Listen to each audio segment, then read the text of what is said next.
Well, hey everybody, it's Sandy. Sorry, I'm trying to get the camera focused. I don't know I think I got some weird light going on here. Anyway, welcome back to my channel dedicated to helping you advocate for your own health, one topic at a time. So, like I said, I've been scarce. I was planning to be scarce. I've taken a little time off in the summer and I'm kind of trying to get back to like the new normal in my new life, which I'm so grateful to have, guys. So, first I want to talk today about I got my antibodies checked, so I'll share that with you. And then I'll talk about what I'm doing lately, which is pretty much almost really nothing. I've really pretty much abandoned mitigation. I've been traveling now. I do wear a mask in airports and things. I had said I was going to do that. I'll continue doing that for a long time now, maybe forever. Nobody jump on me. I know that everybody, especially on this channel, we all have varying views on how to handle this. And I frankly didn't see myself at this place right now, but I'm really happy that I am. And that's just me. That's for me. It's not for everybody. But I've come to the conclusion that it's the evidence anymore weighs heavily in favor of getting back to a new normal. And everybody's got to do that in their own way. For me, it was more about working through, I think, sort of a fear cycle that had developed and taken root from as a result of, I think, what was judicious at the time with having good mitigation. But I think I kind of had to work through that, and now I'm just really happy to be pretty much having that in my rearview mirror. Okay, the antibody check. So I had been checking my antibodies, as you guys know, for a while with LabCorp. And when the emergency order ended, I guess, the state of emergency ended last May. And it seems that the price then went up. So you could no longer do this for like $6 at LabCorp. So that was a bummer. But I don't see myself really needing to do it anymore, I don't think.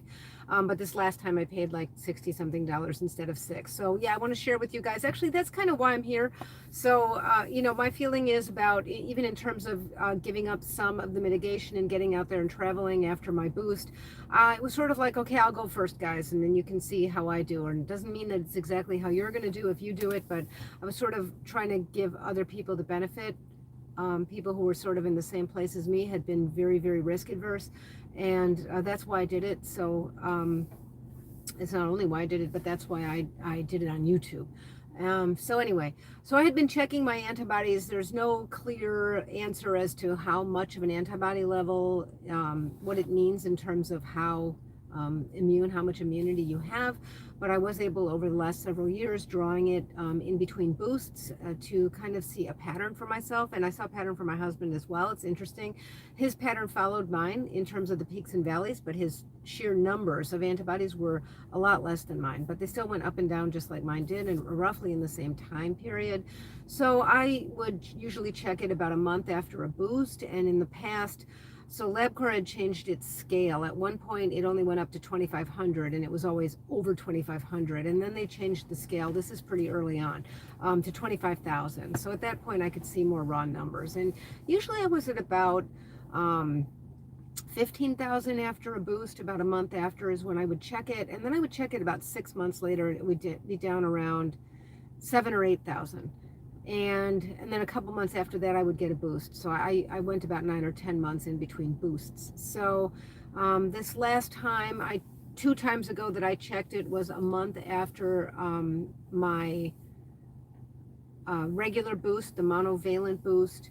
And then I checked it 6 months later. It had gone down to about 7,700. And then I decided about 10 months later, I got the bivalent boost. So that was just this past April. And after the bivalent boost, my antibodies went up to about 17,000.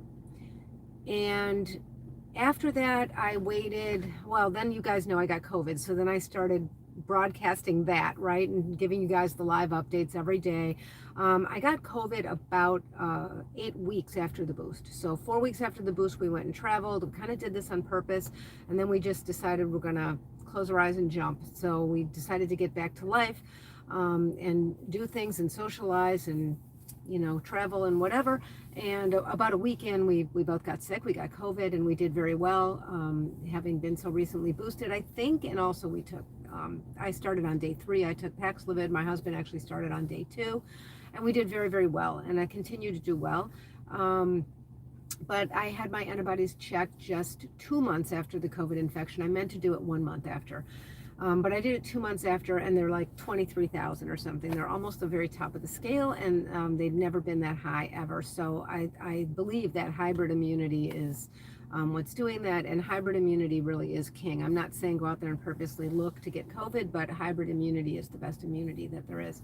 So I don't know how long that sticks. I'm not about to get a boost for the next person who asks me. I'm not getting a boost in like 3 months. I just think that's way too aggressive. I think knowing as well as my immune system responded and having had the benefit of seeing these peaks and valleys over the last couple of years, I don't know anybody who got, I do know of people who got COVID, a reinfection that quickly, but I think that's the exception, not the rule. And I know I had a really good antibody response after the infection, so I'm really not concerned about that waning too quickly. I probably will at some point get a boost. I don't know when. And I can tell you with flu vaccines, I don't get them every single year. I get them most years. I don't get them every single year. There's no rhyme or reason to that one. I do go out of my way to find a flu vaccine that doesn't have an adjuvant in it. So like afluria is a good one. I don't know what's going to be on the horizon in terms of, I think COVID is going to become an annual vaccine, kind of like the flu. So I don't know what's going to be on the horizon for that.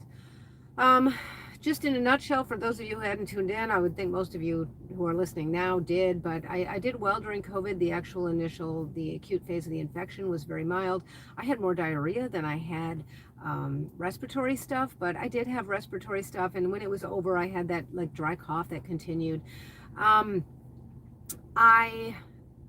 did have that fatigue that set in though, and it set in like after like week 2. So I thought it was all done, and then all of a sudden I got fatigued, and I was really worried about that at the time. And then I read and I was told that, and I already knew that something like 80% of people, even those who get mild infections, get fatigue, and the fatigue lasted a few weeks and then it was done. So I was really I think it went as well as it could have, given that I got COVID. The only other thing that I had an issue with that kind of came up toward the end of that fatigue, and I don't think I talked about this on video because it was like at the end of that phase and it surprised me, and I was kind of watching for it, is I felt like metabolically, I know that some people who are diabetic get worse during COVID, and some people become diabetic from COVID, and by the way, the vast majority of those are temporary. I find myself like in a different metabolic place, for lack of a better way to put it. I found myself like really hungry in the mornings. I'm never hungry in the mornings. I didn't eat and I didn't give into it. And sometimes I found myself for about a week where I was having to go pee all the time, and I was thirsty and I was sweaty, and I thought, well, the weather's changing, it's hot or whatever. And I started to just check my sugar because I know to do that. And it was the higher end of normal. It was a little higher than it normally would have been. And then checking it after I ate, it was higher than it would have been. And then that only lasted like a few days, and then it went back to normal. I haven't had any more of the sweating or feeling super thirsty or having to pee. And then it was something I continued to just watch periodically, just, out of an excess of caution, and it was fine. So I don't know what that's about. I don't know if COVID did jolt me a little bit metabolically, but it's just kind of one of those, who knows what happened, but probably never going to get to the bottom of it. But it's all good now. So I think somebody just asked me, I'm sorry, I can't see the comments, and I'm so stupid at this stuff. I think they just asked me, did I say I wasn't going to go back to mitigation? So I'm only really using mitigation in places like airports, where there's no social cost. I go in a store, I go in an airport, go in a lab to get my blood drawn or something, or go to a crowded doctor's office, something like that. I'm putting on a mask. I am using my nasal spray. I have it right here actually in my bag. So this Anavid, I don't, some people had commented to me when I had COVID, oh, maybe the Anavid didn't work, because I got COVID. I don't know. I kind of think maybe the Anavid worked better than we thought. I think these days it's a little too much to ask to not use mitigation, and if you've never had COVID, not get COVID, unless you were just boosted. But who knows how I would have done without the Anavid. I think the beauty of this stuff is that it's, according to the studies anyway, is that it reduces the viral load by a certain log, a certain amount each day.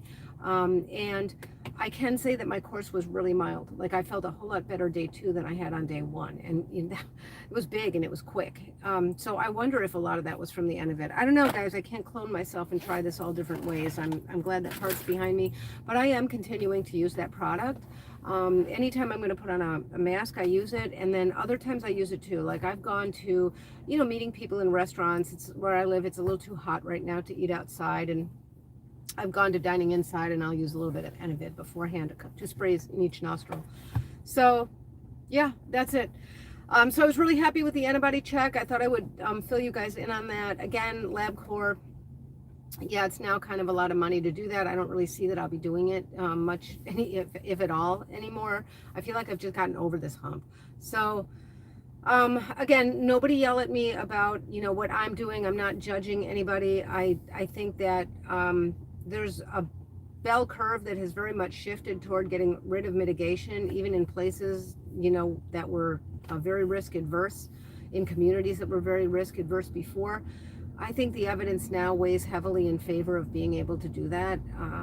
I know that there are some people out there, if you, for example, have a solid organ transplant, you're immune suppressed to that extent, I would say that's dangerous. You need to talk with your own provider, which you should do anyway. But at this point, I feel like the social cost was starting to outweigh the benefit that the risk aversion was getting me. And I feel that I personally am much better off now. I did have to work through this kind of habituated, I hate to call it fear because that sounds like it was like unwarranted or irrational. I think it was warranted for a while, but I think it created sort of a real anxiety kind of fear loop in my head that I realized I was, maybe it's like a little bit of a Stockholm COVID syndrome. I don't know what we're going to call it, guys, but I was worried about working through that. I recognized beforehand that it was there. And I thought it would be a lot harder than it was. I think I got through it pretty well.